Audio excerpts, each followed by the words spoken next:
This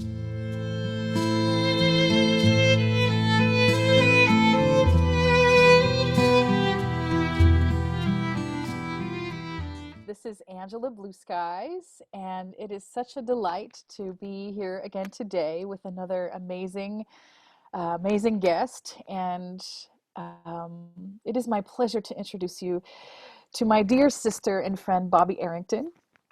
And she is a clinical social worker, counselor, songstress, and shamanic practitioner. And it has been a delight for me to know her for many years now. Bobbie, I just want to thank you so much for taking the time to join us in this conversation today. Angela, it is a joy that is mine. I'm so glad to be sharing digital space with you and to see your lovely face. I feel the same. So, in a recent conversation, we were chatting about purpose and how that has been a theme for you throughout your life. When you were young, how did that show up for you? So for me, I was raised in a deeply spiritual family. Um, and my father was a Pentecostal preacher, and my mother was a missionary.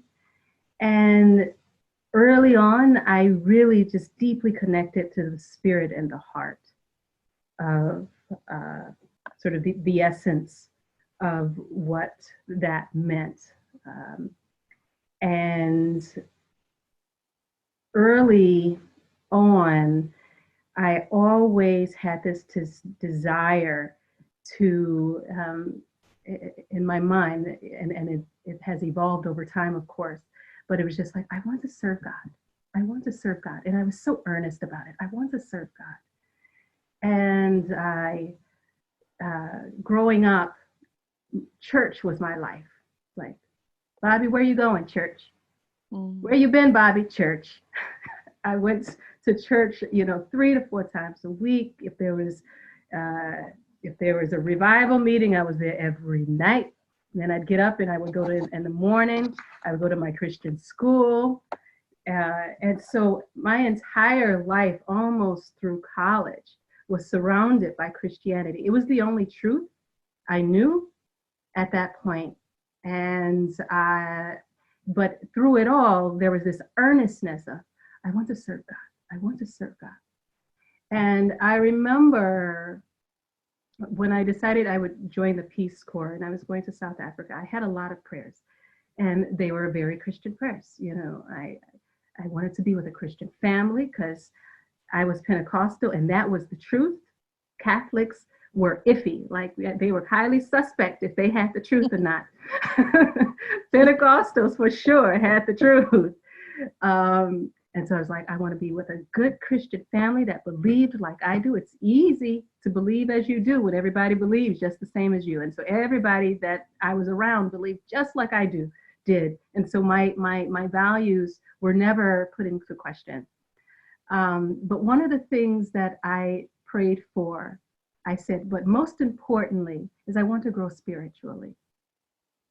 And so I remember, and I was, in my early 20s at this point, meeting my group of Peace Corps compatriots that I was going to be in South Africa for 2 years with. And they had us do this little icebreaker. And it was like, go around and list your identities of importance. What are the types of identities that you carry that are important to you?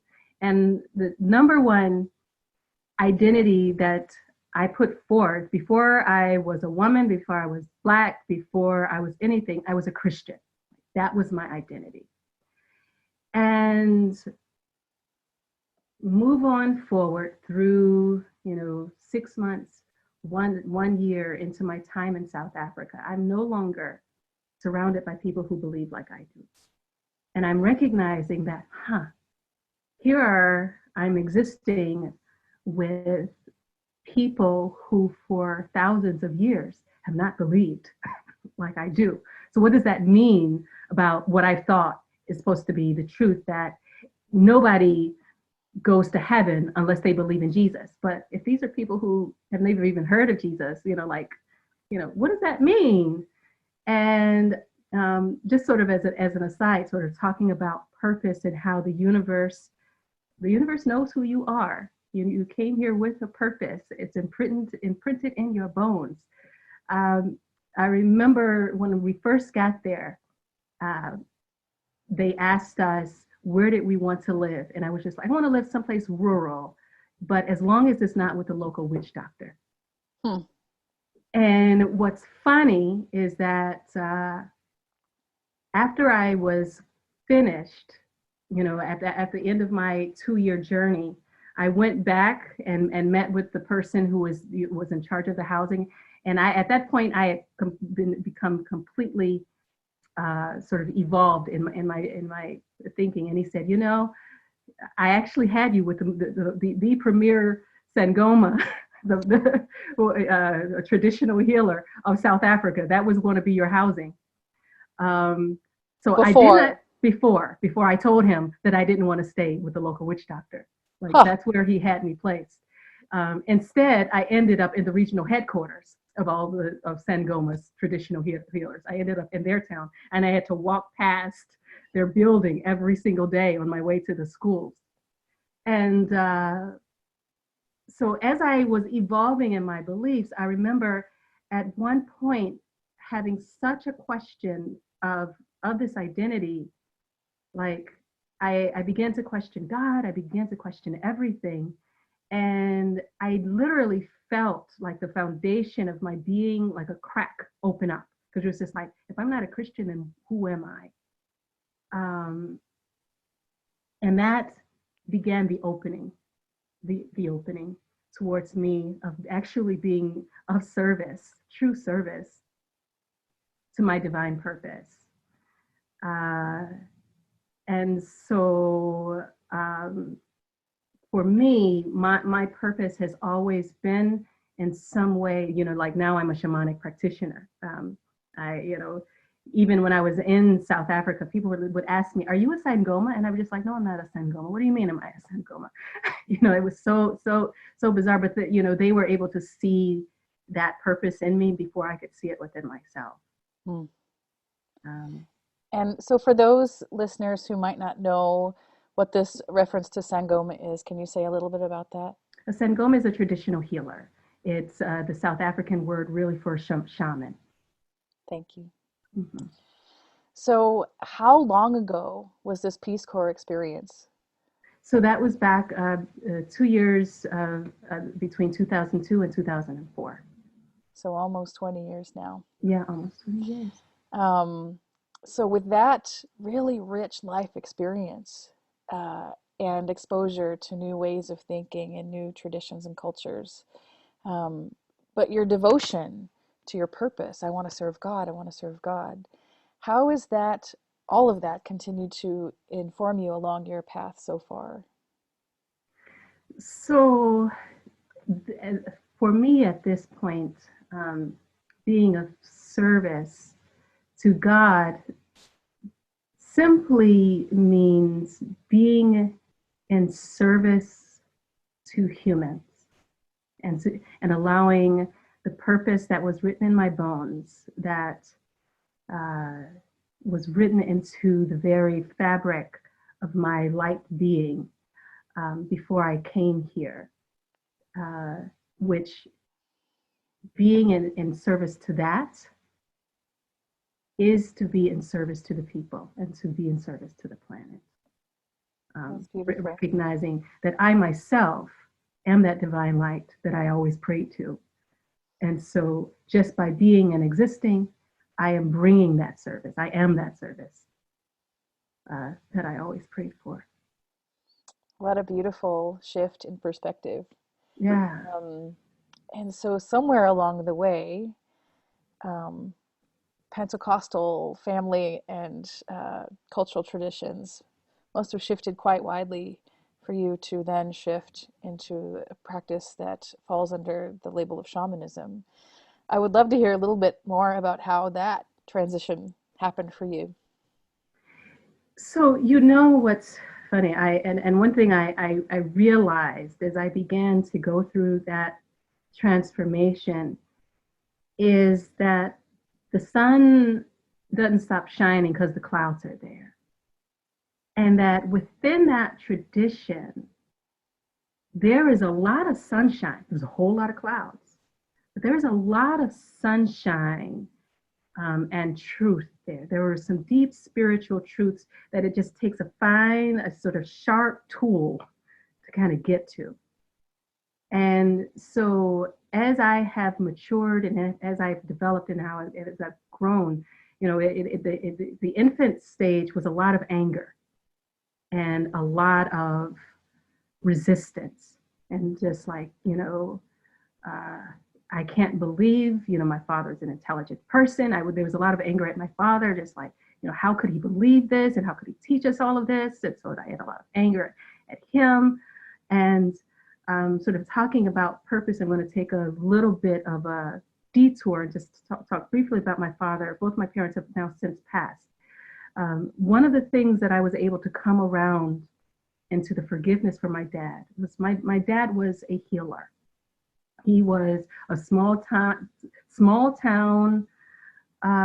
faith healer, and he was the real thing.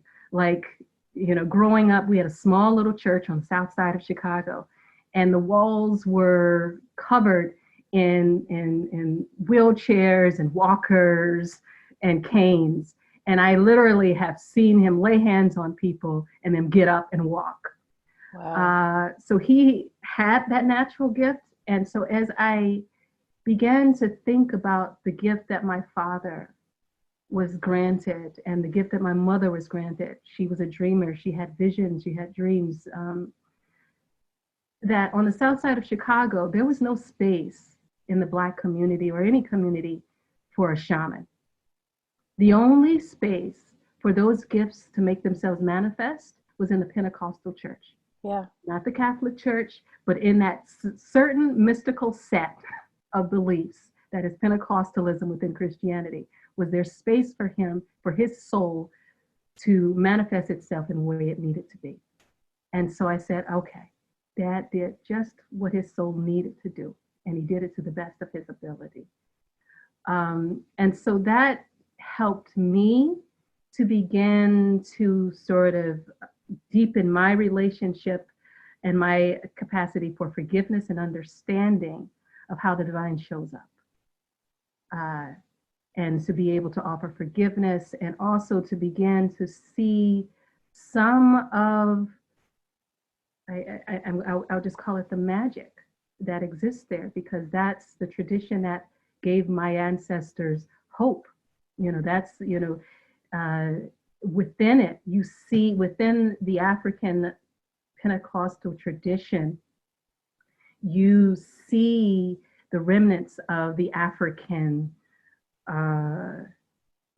indigenous spiritual practices.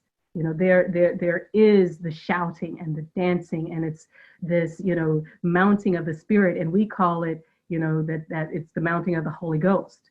But in the shamanic practitioning, you call it, it's the mounting of the ancestors. Uh-huh. And so we still, we call it by the same thing by a different name. Totally. And so there are pieces of that I've just peeled away the clouds, and now I just let the sun shine through. I love it. Growing up in Appalachia myself, I always heard about those Pentecostals. The snake handlers and the Holy Rollers and all of that. And of course I had no access to that. I was forbidden to go anywhere near anything like that. But now, having also followed a shamanic path for so many years of my life myself, I often feel like the languaging of Christianity is a cultural construct. Like, right. The way that we put our belief systems into place are based on what we culturally already have assembled. But ultimately, it seems like the Pentecostal tradition is shamanic Christianity. Yes, exactly so. It really is. Like, it would give them the heebie-jeebies to hear you put it that way. I know. It's exactly that. And yep. even if you when you read the Old Testament and you read about the Old Testament prophets, it's like, oh, those were shamans. Mm-hmm. And it's just like, huh, okay. I love it. Um, well, I really thank you for sharing about your father too, and it's just such a beautiful thing to honor our ancestors in every Mhm. possible way we can. Yeah. Um, and so another thing that I wanted to bring to you is this path of change. And in the years that I've known you, I've seen you just surrender to the flow of changing reality in one of the most graceful ways of anybody that I've known. And I talk with and work with a lot of people who come to a point in their lives where they feel like a big change is necessary. Perhaps they want to leave their job or transition to a different career, move to a new location, or leave a relationship. And this seems like it's more than just restlessness or boredom, which those things certainly manifest often enough in our culture too. Um, but it seems like something else is stirring within them, calling them in a new direction. And yet, so many people struggle to trust that guidance. And I've seen you trust it over and over again. It's been a big part of your journey. Can you share a little bit more about that? Oh, so Sister Woman, let me tell you. I may walk a bigger confidence level and talk a bigger confidence level than I really have. Um, this process of trust has required a lot of planting and replanting again into the field of trust, of me planting myself into the field of trust. I've had to replant myself there several times. The wind would come and blow, and I'm just like, oh, this was a mistake. And I would just become unplanted, and then I would just the universe would send some help, send some friend, and it would ground me back, and I would go and replant myself, and maybe replant myself a little bit further and deeper down. And so the wind would come, and at some point I wouldn't end up making too much of a big leap away from my planting. Maybe it would be a single step, and then maybe it would just be a slight loosening. And so part of that trust is learning to trust yourself. To it itself is a journey. Um, and so even when things have felt like a mistake, so for example, I just had an emotional survival skid uh, recently. I listened to the universe. I'm in the middle of a big life transition. I said, I something has to change, and I know the universe is saying something has to change, and so I'm going to give myself and create some space for that change to manifest itself. So I went to Italy for 3 months in the winter, and early February, I started getting the dream saying, "Get out of here! Do not procrastinate. It is time to go." And so I listened, and I ended up coming back to the States. I did not have a home.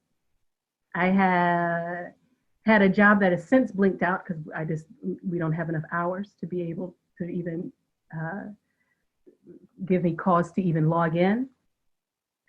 And because it was a remote job, so there's nothing for me to now even remotely do.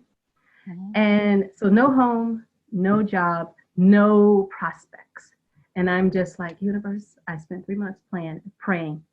What is this? And so I had a bit of an emotional skid, and I began to, not trust myself in that moment. It was just like, was this just a big midlife crazy woman mistake, And then keep in mind that I'm having this emotional survival skid in the comfort of a bed in a hotel. Like I'm not having this, in a cardboard box under a bridge. Like, yeah, I'm quite taken care of. But our survival instincts are our survival instincts.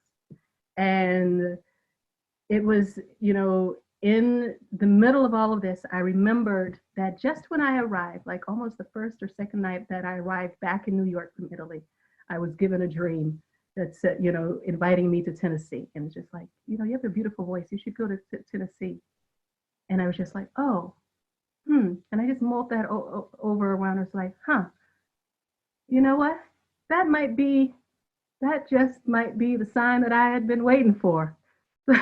so, and Yeah. so, I went online, looked at jobs in Tennessee, and lo and behold, there were all of the jobs going right in the direction that, my soul had been telling me I needed to go in. And so that trust comes from just each taking a step, and maybe that step feels uncertain, and it's okay if you wobble in there, and it's okay if you fall in there, but you will get up and you'll make that next step. So that trust is a journey, and I'm still on that journey of trusting myself. And a big part of my practice that I'm learning to do is to still myself and be quiet and not make any sudden moves. So I guess, and I think I heard this from you before. It was just like, if you're making a big change, like, be prepared. Don't just quit your job and you didn't make a savings or anything like that. Like, have a plan. Like, when it's time to move, it will start and begin to germinate in you. And you just listen to that germination until it becomes a compulsion. And then all right, it's Yeah. time to move. But in that meantime, you're writing, you're journaling, you're praying, you're going into that still quiet place and listening to that still quiet voice that says, here's the way, go in, therein. It's that loud voice a lot of times that screams at us. And usually that loud voice is in total agreement with our ego mind of fear. And it's just saying, oh, don't do it, you're going to lose everything.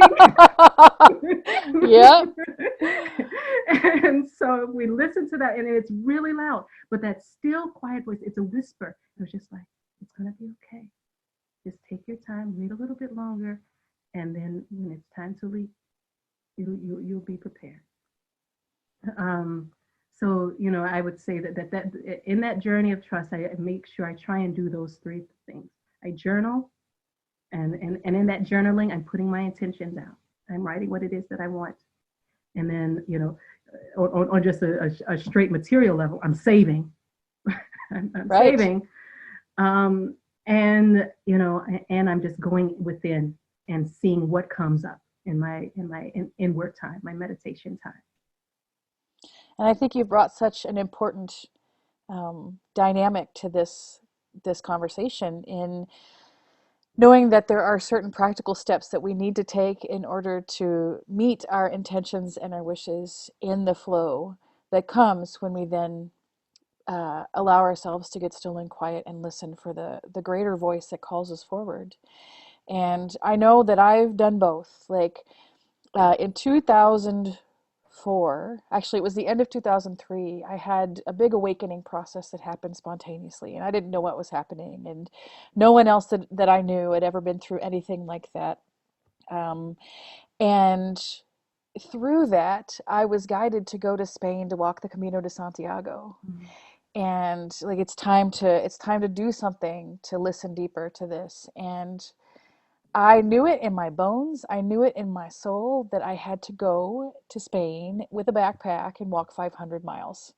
And I didn't understand why. Like, I wasn't really drawn to Spain particularly at the time. And it's a Catholic pilgrimage, and that had no resonance for me in my practice in that moment. I was more Buddhist than anything. And yet I knew that I had to, and I said yes to it. I said yes to it, and I took 9 months to prepare. I'd never been on more than a day hike. I'd never camped a day in my life. I had no idea what I was getting myself into, and the grounded preparation and the slowness with which I showed up to that process, both getting ready to go and do that pilgrimage walk, and also in doing the walk itself. There is no faster way to walk than walking.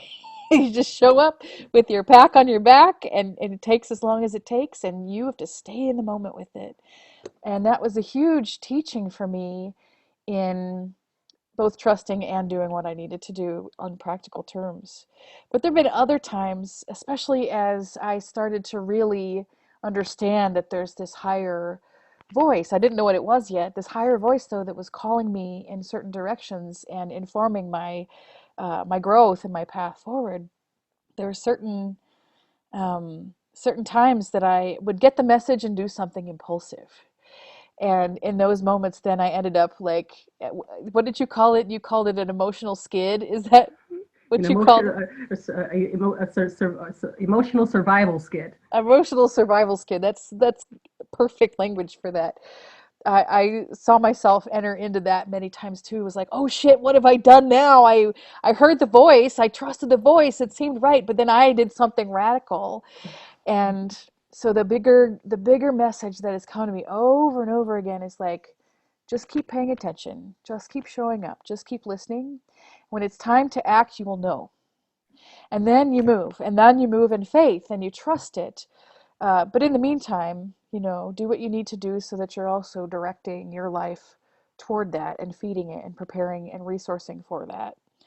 Um, Thank you so much for bringing in that balance to this conversation, because I've seen a lot of people and I've supported a lot of people in my work who like start to have this bigger connection with spirit and start to see the ways they need to change their lives, and then they do something too much too soon, and that's the ego taking over, right? The ego saying, I got it, I'm in control of this. No, you're not really ever. um, and then we struggle. um, so Right.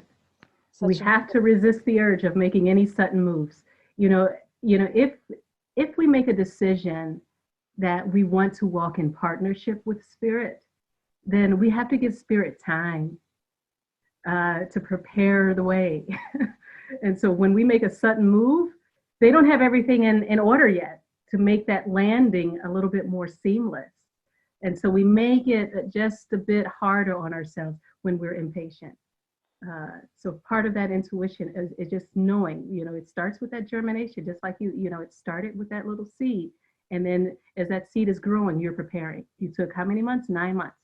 nine To months 9 months to prepare. And then, you were off. And that doesn't mean that you're not going to have those emotional survival skills, because again, you're still trusting. Uh, but at the end, here you are. Yeah, yeah. I think it's so important to also just give ourselves a break when those panic moments come. Like right now, we're living in a time across the world with this coronavirus outbreak, where we don't know, we don't have the clarity of the next steps, and neither does anybody else. And I think it's natural for us to go into these spaces of panic and maybe internal chaos and grasping and wanting to have answers.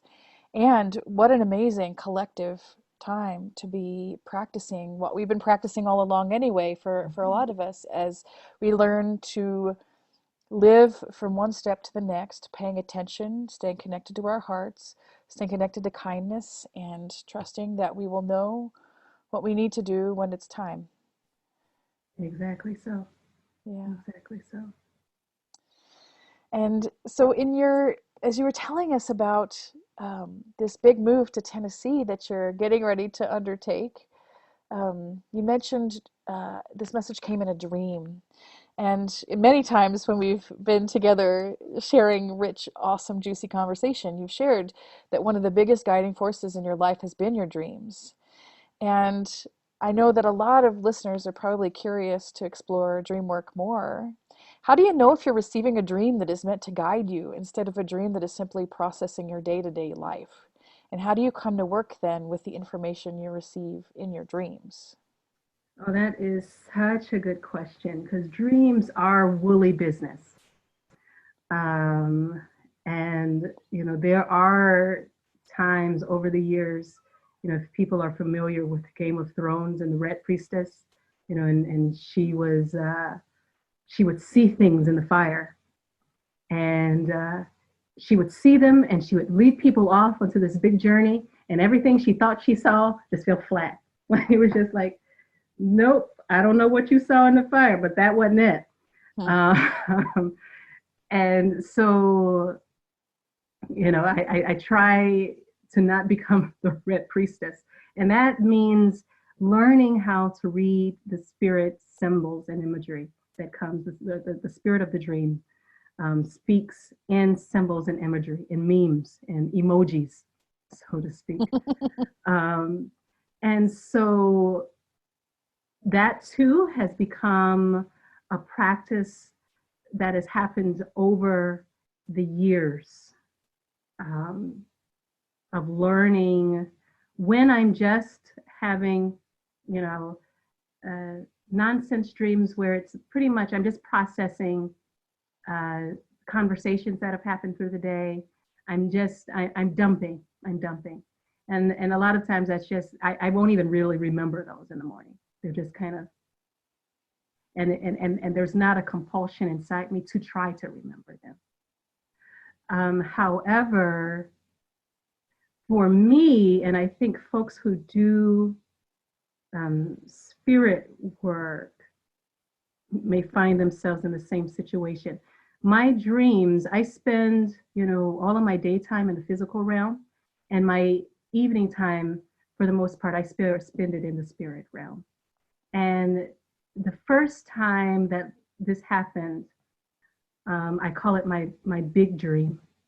And I had it back in like 2007.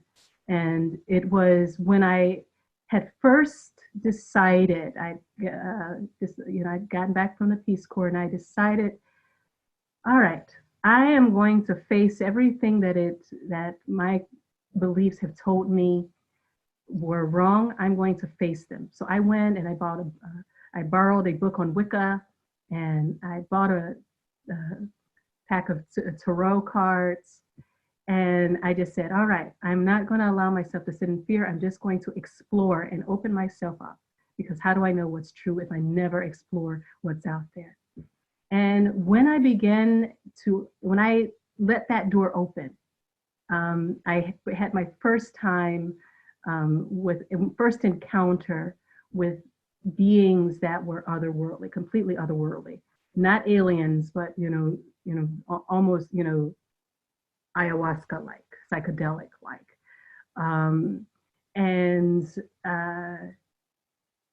It was then that my dream life and my vision life began to open up. And so for me, there are 3 levels of dreams. There's the processing dreams, and that's just sort of the nonsense you're processing the day, you let it go. Then you have a deeper level of processing dreams, where these are things that you're trying to work out in your day life, and you're not able to work them out. And so you're working it out in your dream. And so sometimes you really should write those down. Sometimes, especially for women, we are prone to night terrors or nightmares. And I have friends who will tell me about their dreams, and they are nightmarish, they're violent. And I'm just like, that sounds like an anxiety dream. There's some anxiety that you're carrying in that, and you're working it out in your dream world. And so those are important dreams, and you look for the symbolism to understand what is it that you're trying to work out. And sometimes it's so important to have a friend that also is connecting with their dreams, so you can have conversations about it. So there may be things that you miss that they catch. And then the third layer of the dreams are what I call the spirit dreams. And that's when I am having encounters, not just with my subconscious, but with my divine self, my divine guided self, the ancestor that walks with me daily, all through my life, and with the ancestors in general, and with the light divine beings as well. And you get to have a feeling of, you know the difference. Just like, so I have a friend, we've been friends for almost 40 years now. And growing up, we were best friends, and she knew me very well. She knew when I was joking and when I was being serious, and most people couldn't tell the difference. But she had been around me so much that she knew to look at my mouth, and it would go up just a little bit, and she knew I was joking. And so in that same way, you get to know about your dreams. You live with them just enough, and you experience them just enough that you know when it's just okay. I can let that go. That's just me processing. Where, oh, this is one I need to pay attention to. Yeah, that's beautiful. Um, I've had a very active dream life my entire life. Like I still remember dreams I had when I was a small child, Wow. and I guess I concur with those three levels. I've not studied dreams and any kind of system of working with them ever, but that resonates for sure with my experience.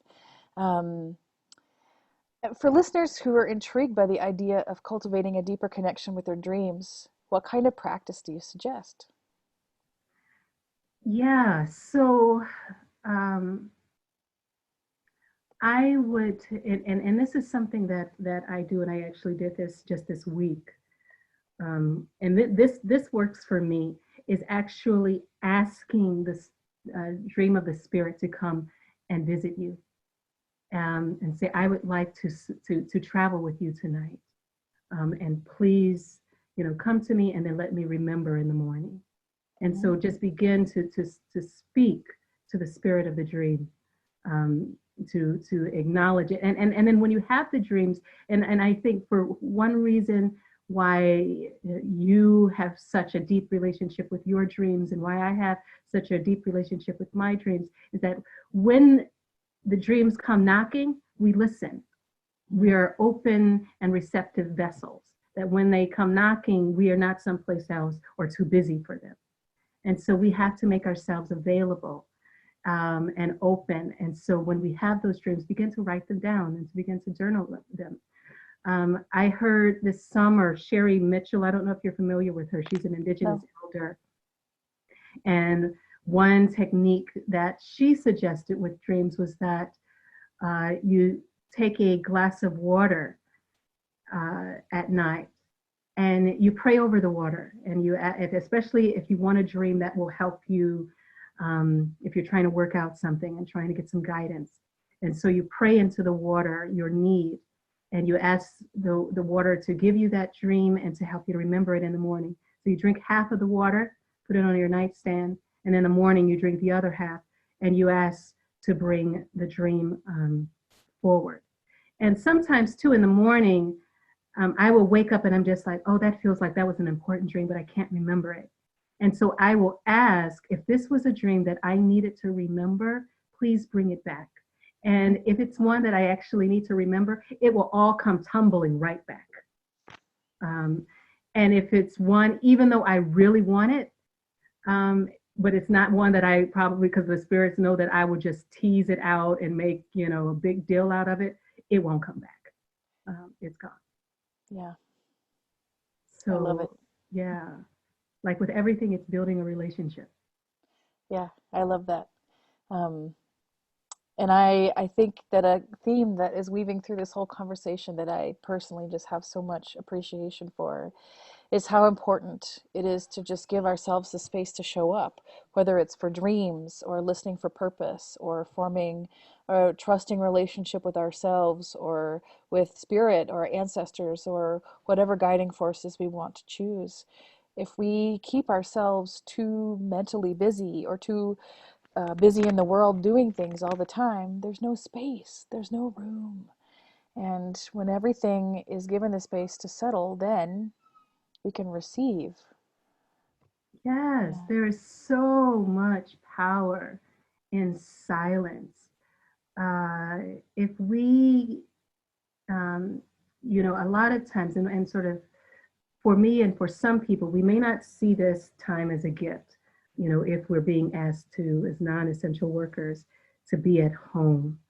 Um, but if you're able to allow this to be a time, if you are at home, to eke out a little bit of extra time to just be quiet in that stillness, there's a great gift that you may be able to receive just from being silent. And, my mom used to call it being on rest your bones. And it feels like right now the universe has, the earth has put everybody on rest your bones. Just like, all right, y'all have been too busy going hither and thither, to and fro. Everybody stop, freeze, Be Yeah. quiet, be still, and listen for a little while and let me heal. Would you just let me heal? Let me get some rest. And through that, you were already seeing the radical and stunning changes that the earth is going through. In China, where already, before the virus, people had to wear masks because the air was so toxic. Now the air is cleaning up. In Asbury Park in New Jersey, people are talking about how there's so many bald eagles Mm. flying around. You've probably seen the Facebook post about the canals in Venice where the water has cleared in such a way that you could see the bottom, and dolphins have returned and Mm. swans have returned because the boats are not going up and up, back and forth, disturbing the waters. So just by having some returning stillness to the earth, healing is able to happen. And we are a part of that, the earth. And so if that works for the earth, of course, as us being a part of that, it works for us too. So there's so much healing, emotional, physical, spiritual, that happens just by being still, just by Yeah. letting the sediment that has been shaken up by stress, by worry, by all of the do, just let it settle for a while. And it's there that our true and authentic self can rise. Totally. And, for me, I straddle the balance in these days of wanting to stay connected so that I know what's happening because I care deeply about what's happening in the world. But there is sometimes just so much noise and panic and chaos that is coming to us through all of the online sources, in addition to media and all of the ways that media shows up. That actually makes it even more intense than when we're just busy doing our daily thing all the Mm-hmm. time. Mm-hmm. And it was a few weeks ago that I guess I started to really feel this need for making more space for myself, making more quiet time. And so I started to create space for myself to write, even if I am just describing how beautiful my cat looks while lying on the bed next to me and I can't think of anything else, just to enter this deep practice of listening. And monthly I meet with a wonderful woman who is she's like a spiritual mentor. In fact, I hope that she will do one of these calls with me in the coming weeks because she's truly an amazing woman. um, it was in my most recent call with her that I was redirected into being silent with myself and listening, and knowing that for me, when things are chaotic and a lot of feeling is stirred, if I just sit with it and let it chew at me, like that doesn't work.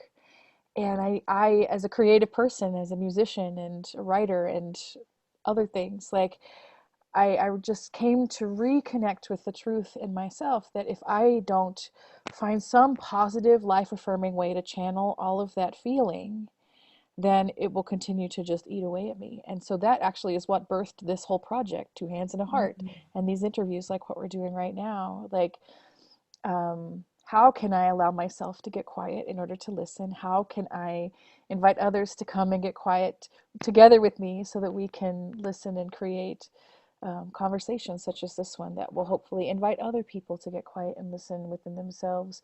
And then hopefully it'll be like a chain reaction of people, instead of plugging into fear and panic, we'll be able to plug in to silence and ourselves so that we'll be able to trust and listen and know what is next. Yeah, exactly so. Wonderfully said. Thank you. So, you are such a gifted and beautiful soul, and I am just so grateful for all of the beauty that you carry and bring into this world. But I must say, one of my favorite of your amazing gifts is your beautiful voice. And I still remember the first time I ever heard you sing, and I couldn't believe that I didn't already know that you had this angel voice. And so I'm wondering if you might share a song with us to inspire and uplift our hearts. Well, I will try. My voice is a little wonky. We'll see what comes out. So as we've been talking, like I come from the gospel tradition, and one thing that I find that I still strongly connect are with the gospel songs, and sometimes I'll change the words to she, or change the words a little bit. Um, but I often don't change the word Lord, because that's the same as to me for universe, and that means, that's ancestors, that's whatever light being, that's whoever you want you pray to. So I usually keep that in. And so this song is from the gospel tradition, and it's called Sanctuary. And the sanctuary is ourselves. It's a prayer for ourselves to be a sanctuary for service. And the sanctuary, just like, for like sanctuary cities for immigrants, we are a sanctuary for the light. And what we want to be is a sanctuary for the light that is receptive, that hears, and that when the light speaks, when the universe speaks, we respond. And the prayer is that, make me a sanctuary pure and holy. And that's the Christian term. For an indigenous term, we would call that a hollow bone. We want to be clear and receptive. We want to just make ourselves clear, and not full of the panic and the fear and all the, the pride, all of the ribble rabble that can clutter our process for being that vessel for the universe of service. So let's see if I can't reach into that. Lord, prepare me to be a sanctuary, pure and holy, tried and true, with thanksgiving. I'll be a living sanctuary, Lord, for you. Oh, Lord, prepare me to be a sanctuary, pure and holy, tried and true, with thanksgiving. I'll be a living sanctuary for you. That's it. Ashe, and so let it be. Oh, thank you so much. That is so incredibly beautiful. Thank you, Angela. This has been such a gift and a joy and a refilling for me. I've appreciated talking with you. Oh, I've appreciated it just as much. And I can't wait for life to deliver us together in the same space Yes, again, yes. to sing together and to connect in these deep ways. But I know that in the next steps of your beautiful journey, um, you will carry the medicine that you are in exactly Mm. the way that Spirit is guiding you. And I hope that this conversation has been as inspiring to our listeners as it has been to me personally. Um, and I just want to share with all of our listeners that these conversations continue to happen each week on Fridays. They're released on the website, and you'll be able to continue filling your heart with other similar but unique voices that really brighten our world right now. And until next time, I just want to wish you a beautiful, beautiful day. And I hope that all of your family and all of your loved ones are well taken care of at this time. And that this crazy time that we're living through right now will ultimately deliver us to a way of being together in interdependence and kindness and compassion and greater peace.